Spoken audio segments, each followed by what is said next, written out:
Now, shifting gears and going to Max Keiser. Max Keiser is a filmmaker, broadcaster, and former broker on Options Trader. He's known for his invention of the virtual specialist technology that is ubiquitous across stock markets today, a software system used by the Hollywood Stock Exchange, and for his accurate predictions of global economic events. He correctly predicted the collapse of Fannie Mae and Freddie Mac years before the breakdown of Iceland's economy. He had inside knowledge on that. And the subprime mortgage-backed securities would cause an '08 recession.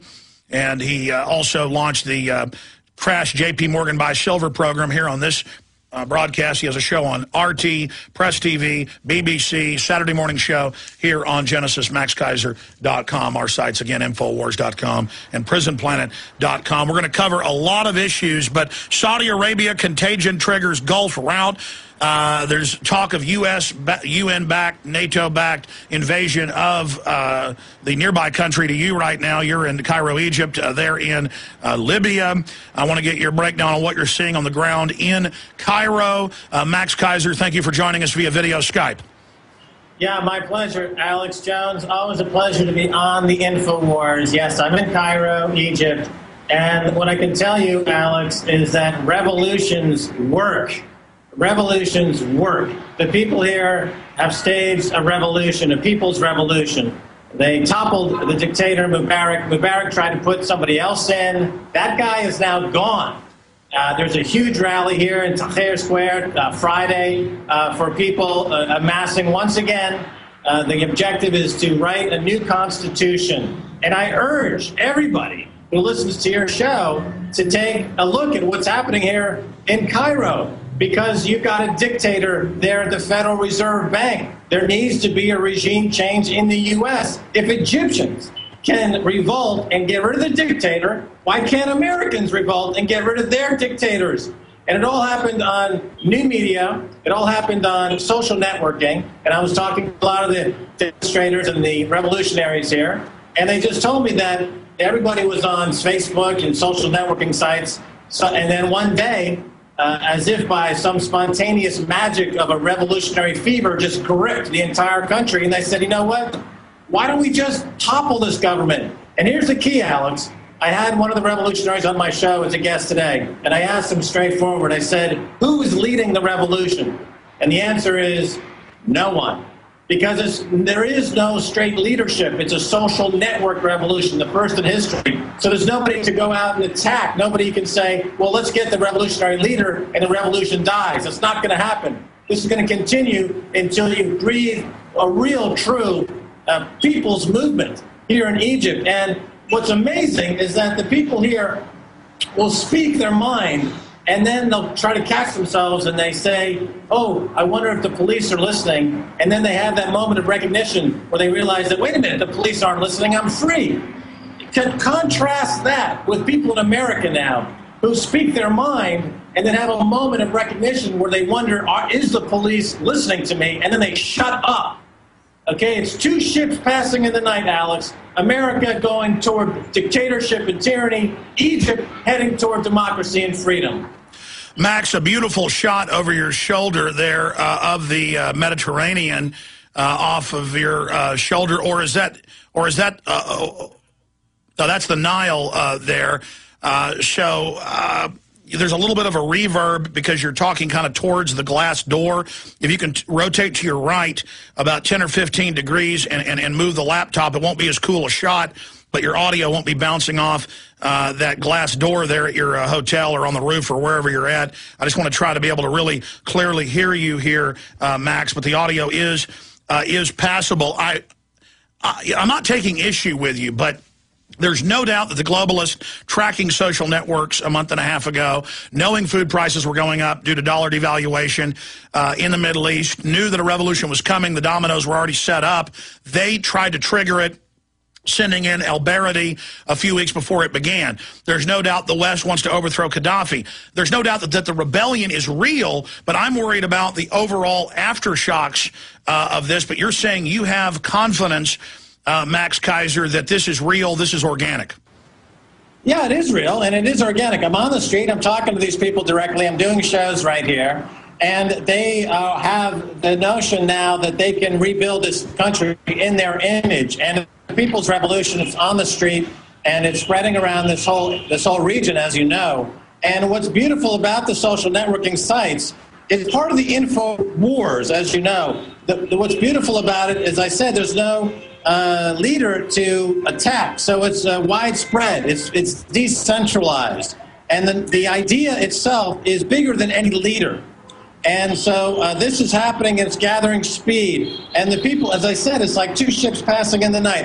When I'm here in Egypt, there's a feeling of freedom and new freedom. And when I talk to people in America, it's a freedom of shutting down, heading into the prison state, heading into the gulag state. So it's a complete opposite feeling. Here it's genuine freedom. People really have a taste for it, and it's remarkable. So the people are genuinely angry, but there's not a clear leadership. And if the leadership doesn't deliver what the people want, the people now know the power they have. You're saying the momentum has shifted towards the independent person getting more freedom. Absolutely. The power has shifted.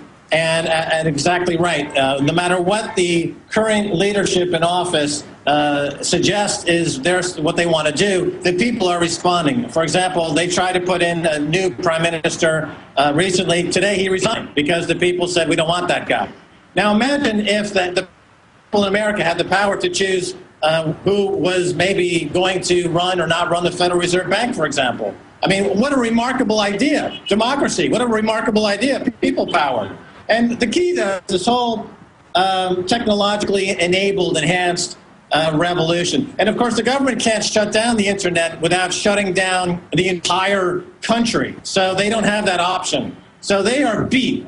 This current leadership in this country and around the region are basically out of business.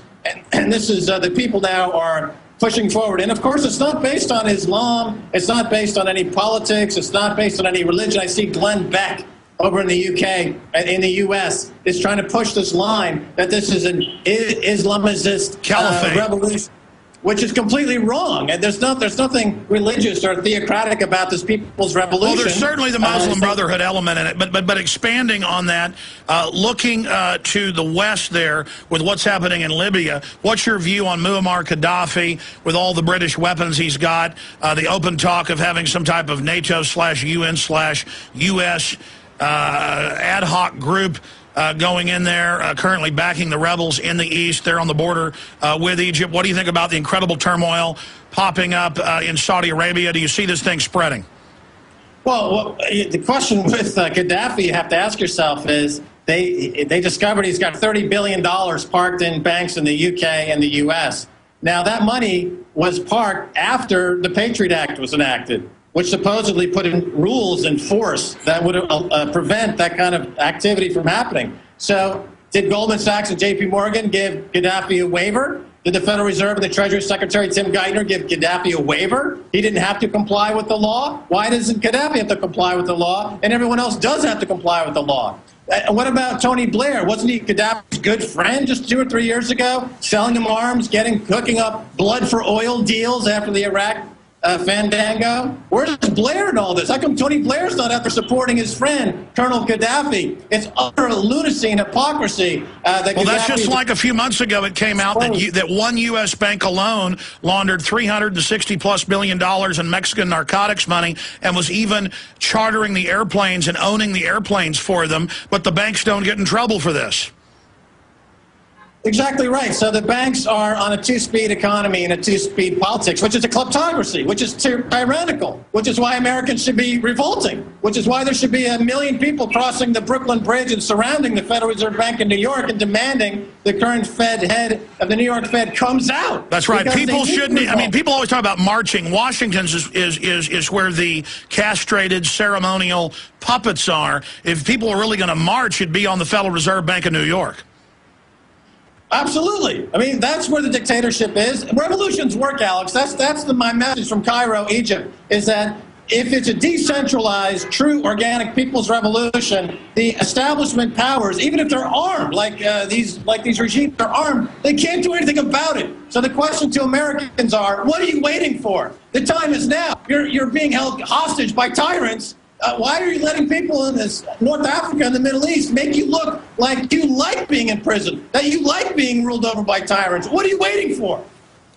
Max, looking at other areas of the Middle East, the Saudi king pumping out $37 billion last week, billions more this week, tanks rolling around the streets there. What's the feeling on the street in Cairo? Is it that this revolution against the plutocrats and the corrupt royalty and the dictators is going to continue?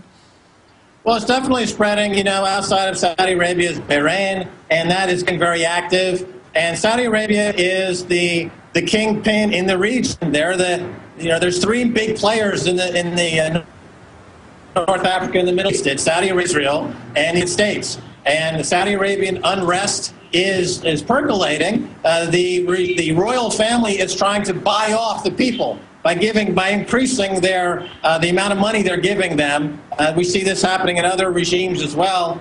They're trying to buy the people off. But the people at this point, they're feeling that no amount of money can buy them off, because they want to feel something more than money. They want to feel integrity. They want to feel like their life is worth something. Well, that's the bigger issue, is that in these corrupt, swaggering police states, people are tired of the arrogance and the abuse of the security forces, and they always want it to go away. And no amount of money by these arrogant bureaucracies, whether it's here or in Saudi Arabia, is going to assuage the people's rage.